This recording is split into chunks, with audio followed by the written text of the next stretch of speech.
Welcome back, everybody. Well, great news today. Since the update has come out, a lot of cards have changed for a lot of builds.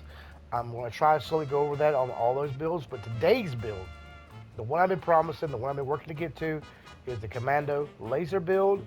No VATS. You can use VATS if you want to, but VATS is not required. A completely offbeat kind of build. So if you enjoy that kind of build, you're getting bored of VATS, this is the build for you, and it is Commando, one of the most used builds in the game, besides probably heavy or melee. So, give me just a second, and we're going to get right into it. I'm going to show you my armor, my guns, and the build. So, and we're going to show you a little action PvE and PvP wise. Whichever one you want to choose to do with it is up to you. See you in a second, guys. Alright, first things first, the armor. I do use Thorn. You do not have to use Thorn. I just like the bonus of melee affecting other players, or PvE wise, it affects, you know, anything that's NPC. It does affect if they hit you with melee, and a lot of enemies do use melee. A massive amount. So, it is beneficial. You can use Solar, but it's up to you. Now, my recommended roles for PvP is always going to be Assassins, Powered, Sentinel, and Rangers. This needs to go all the way through. I do have Pneumatic on the chest, and that is for the stagger. That's literally all. Because I don't use Brick Wall, because I'll be honest with you, if you get hit by another player, like if you're doing PvP-wise, you're dead pretty much for when it comes to melee. You can't tank it. It's impossible. With the also nerf to the dodgy. Alright, so that is all the way through on that one. I will say on the left arm, right arm, it'd probably be a little bit better. I had the chance to block because this was my melee preferred armor for a long time before I did PA. The only problem is I'm a ghoul. I have not went into got the disguise to change it. There really isn't any additives for the arms, for scout armor in general, to help with your gun accuracy, like say like scoped, like with the Secret Service. But I mean, it's not a big deal, and you'll see why in just a second. You do not need stability at all.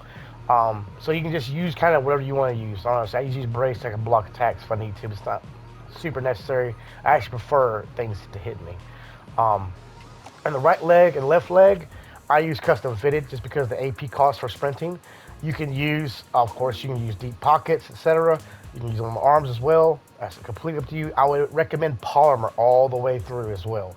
It gives you the best defense with and damage resistance with energy and all that. So I would definitely request that you do that. I mean, it's up to you, but that's my preferred method. If you are going to do PvE, the best first role I have found is Vanguard. Vanguard is extremely useful because as a ghoul, you get the Vanguard full benefit even without glow. So you can be health-wise, like a human would be, with no glow, you still get the full effect. Until you start losing health, you do not lose Vanguard abilities at all. It stays full all the way through glow until you get to health-wise. So that's my preferred way of rolling armor, and that's my preferred way of how you can use the armor, whether it be PvP or PvE. Alright, let's go with the weapons I use for PvP and PvE. I'm going to work from the least best, in my opinion, to the best.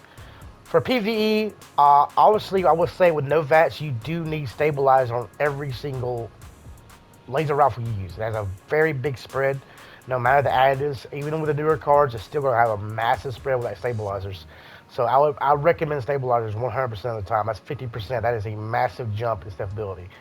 Anti-armor, explosive, reload. I also use hair trigger receiver, true automatic, because you're outside of VATS. You don't need a line or anything like that. Right now I'm using beam focuser. That could change later on. And also I'm not buffed at 203 as a ghoul. So that could be pushed a lot further as well. But I'm not buffed at all, so just FYI, it goes higher. As a human, you can go way higher because the ability of being bloodied, obviously, you're not as tanky, obviously, but you do a massive amount of damage. So as a human, this is for PvE. It is technically better if you want to do a lot of damage really, really fast. But as a ghoul, it's still very useful because it still does a massive amount of damage really, really fast. And you want that fire rate up as high as it'll go.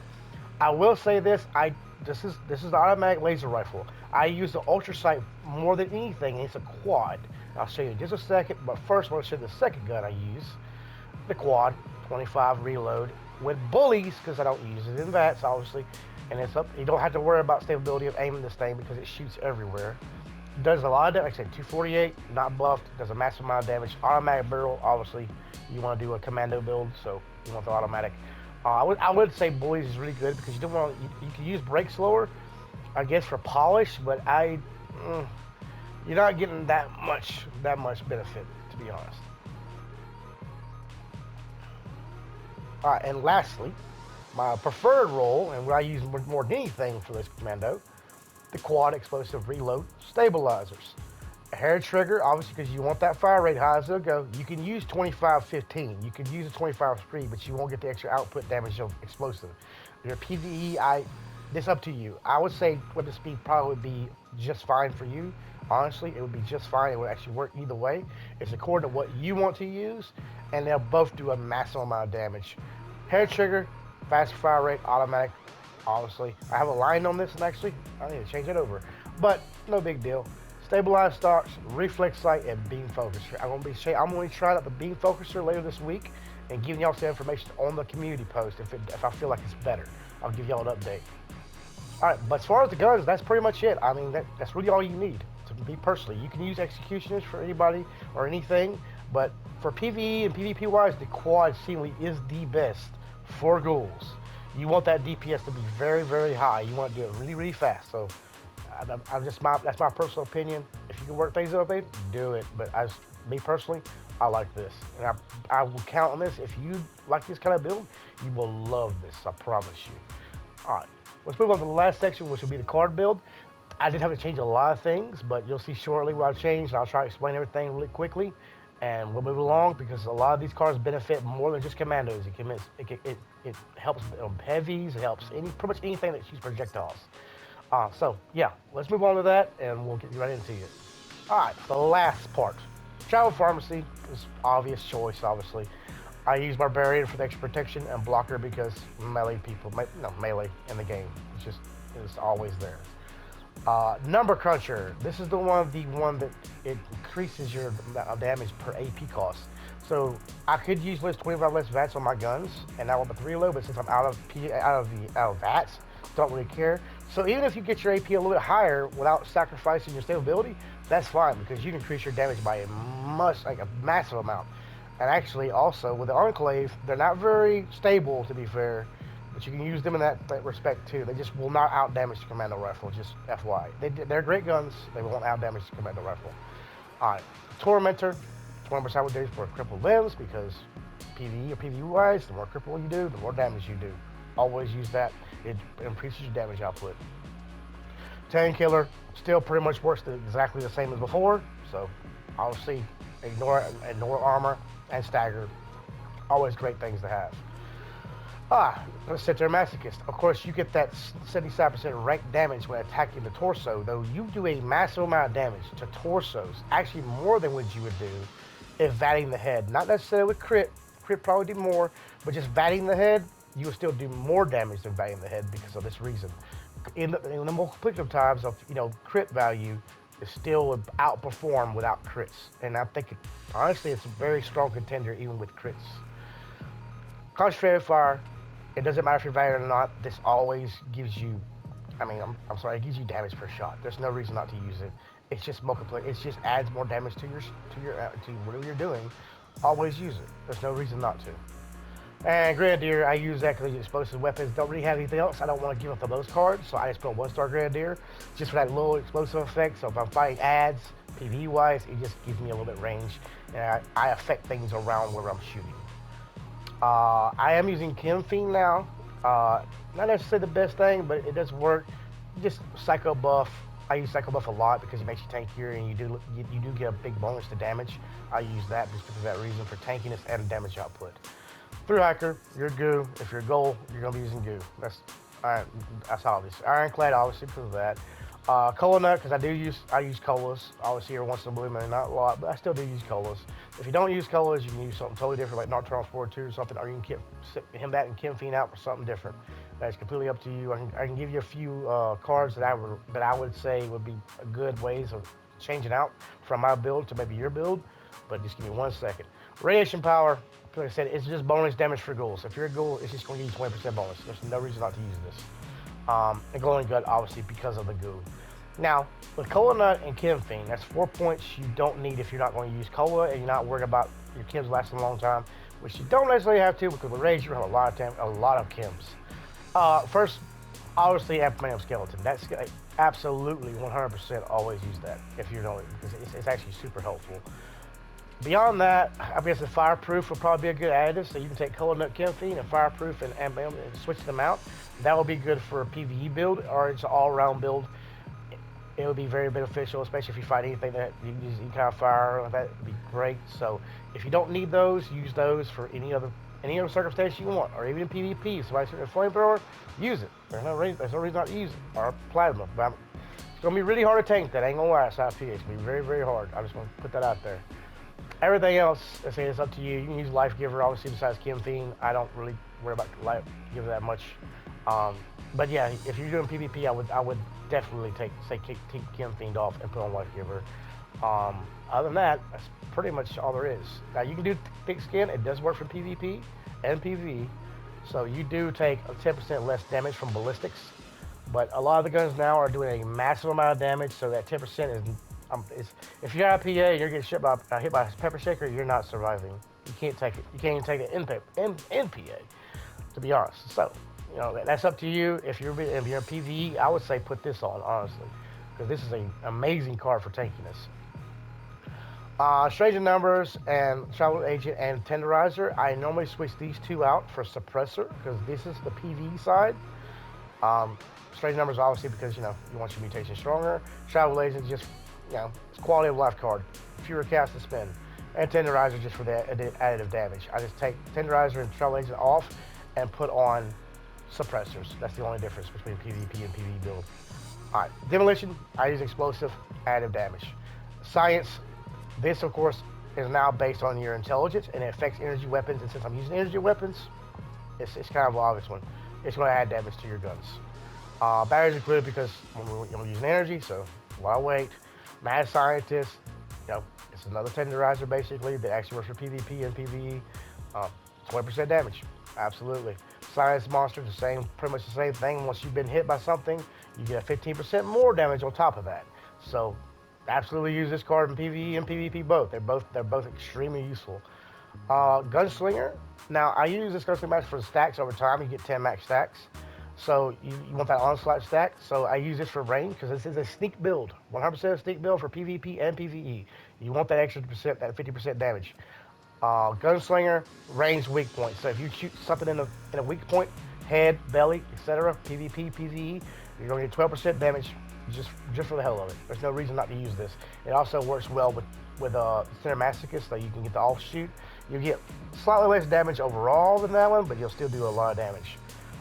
Gunslinger Expert, range weak damage spot, and 3 stacks or more onto your onslaught. So that initial burst of damage is going to be very, very heavy, and you get a little bit of range weak spot damage per onslaught. Not a massive amount, but I mean, if you get your stack around about 16, that's still 16 extra damage just because you shoot first. That's it. Just because you start shooting. Hyper reflexes, just because evasion chance can blow. So I look at this as an additional, like I said, serendipity. Obviously, like in that range, it's not quite as effective as serendipity. It's 10% less, but it does work a lot better than serendipity in my personal opinion. It procs a lot more. Escape Artist, if you're in PvP or even PvE, you can make people lose you really quick, extremely quick. Or PvE wise, you'll make enemies in the game lose you very, very fast. You can change out Hyper Reflexes for PvE for sneak to give you that added bonus of sneaking. Well, you can use, like, coupled with this, you're pretty much going to be sneaking 100% of the time. You're going to do massive amounts of damage to anything in PvE. Bloody Mess, 50% damage more, absolutely. Serendipity, this works for glow and health as a ghoul. When your glow gets low, when your glow gets below 30%, right, below 30%, it will proc as a ghoul. And it will also proc again as a ghoul with health. So it works twice. So you get serendipity at least twice. If you're receiving a lot of damage, you're going to get serendipity twice. So always use that. Ricochet for PvE, just reflect damage back to things. So once I run a pretty decent amount of luck in this build. It's at 13. Obviously with buffs it can go a lot higher, but even then it's still beneficial.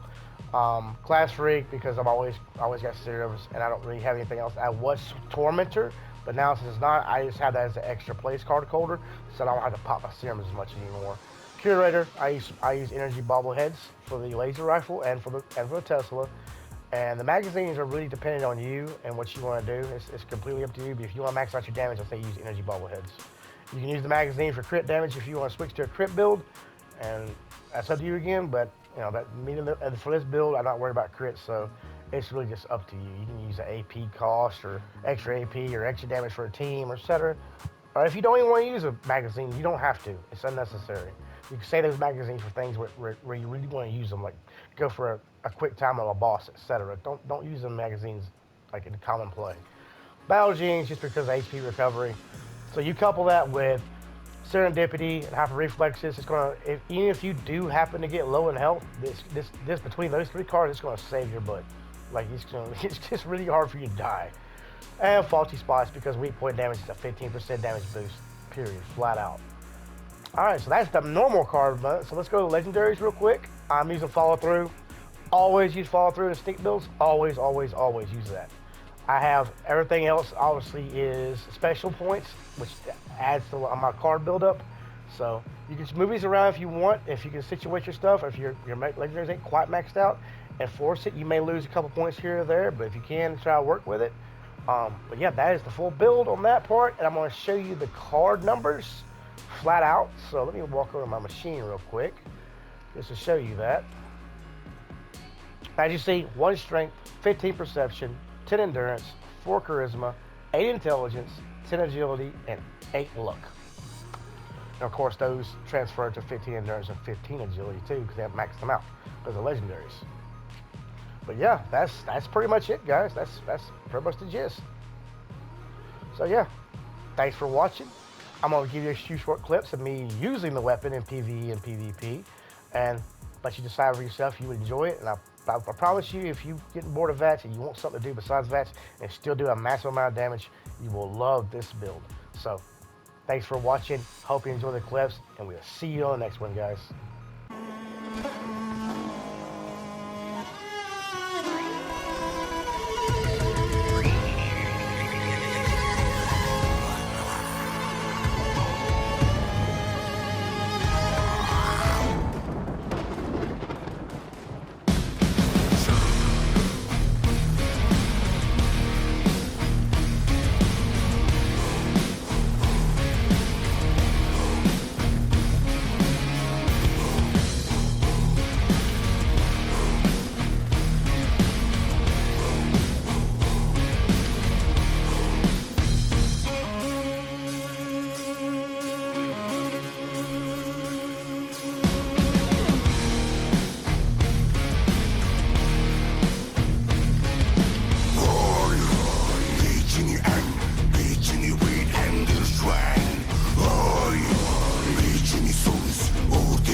Hehehe